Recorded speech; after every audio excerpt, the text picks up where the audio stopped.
Իրանի Իսլամական Հանրապետության արձագանքը ի սկզբանե էլ երկիմաստ է եղել, այսինքն մենք գիտենք, որ այնտեղ Փեզեշքյանը եւ կառավարության անդամները մի քիչ ավելի զուսպ են վերապահումներ հայտնել,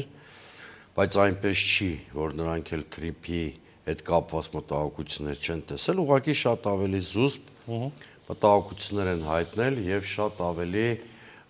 կառուցողական միջավայրում են հայտնել այդ առարկությունները։ Փեզեշքյանն էլ, որ վերջին անգամ Երևանում էր, Երևանից Մինսկ թռնելու ճանապարհին թվիթ արեց, որ չփարատված մտահոգություններ տակավին ունեն։ Վելայեթի շատ ավելի արմատական է արտահայտվել ի սկզբանե։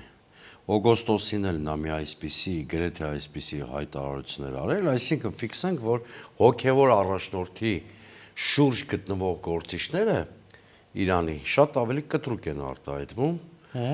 Ի վերջո որը կլինի Իրանի վերջնական դիրքորոշումը, մի քիչ դժվար է վերջնական կանխատեսումներ անելը, բայց որ թե Իրանում, թե Մոսկվայում որոշակի ու լուրջ մտահոգություններ կան Թրիփի հետ կապված եւ Թրիփը երկարաժամկետ կտրվածքում սպառնում է նրանց շահերին